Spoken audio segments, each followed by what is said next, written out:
Hey guys, this is RD from CRD Modes, and the topic we want to discuss here is about buying a used car. I know, like, ఇదంత easy కాదు కదా.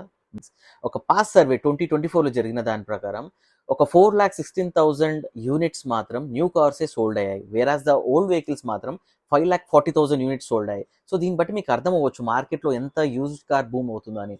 దీనికి కావాల్సిన reasons maybe ఒక taxation కావచ్చు, లేదా loan buffers కావచ్చు, whatever it is.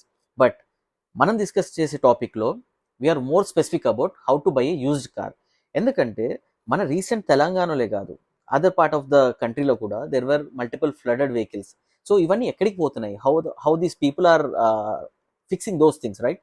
It's not easy task where ఇవన్నీ కూడా ఒక డీలర్ పర్చేస్ చేస్తారు. అండ్ మీకు ఇంకో విషయం తెలుసో లేదో, మన యాక్సిడెంట్ వెహికల్స్ కానీ ఇవన్నీ పర్చేస్ చేసి ఒక డీలర్సే. And what they are actually doing it, and they are nothing but fixing them and selling it to the people around us. So ఇలాంటి స్కామ్స్ నుంచి మనం బయటపడడానికి we should have at least some knowledge. So ఈ knowledge పెంచుకోవడానికి కోసమే I'm going to make a some series which will help you to at least buy your used car on your self. Like ఒకరి మీద depend అవ్వాల్సిన అవసరం లేదు. With that basic knowledge you can buy it your self. So దీనికన్నా ముందు మీకు ఇంకో విషయం కూడా చెప్పాలి. అండ్ రీసెంట్ ఒక 10 yearsలో we have heard about the self drive cars. ఇవన్నీ కూడా మన నార్మల్ రిజిస్ట్రేషన్స్లో రిజిస్టర్ అయ్యి ఉన్నాయి. మరి ఈ కార్స్ అన్ని కూడా సేల్కి వస్తున్నాయి కదా. అది మీకు తెలుసా? మీరు నడిపే కార్ ఒక ఆల్మోస్ట్ 30-50 మెంబర్స్ అని నడిపి ఉంటారని మీరు కొనే ముందు.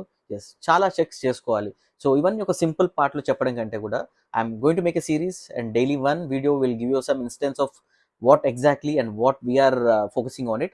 So stay tuned guys.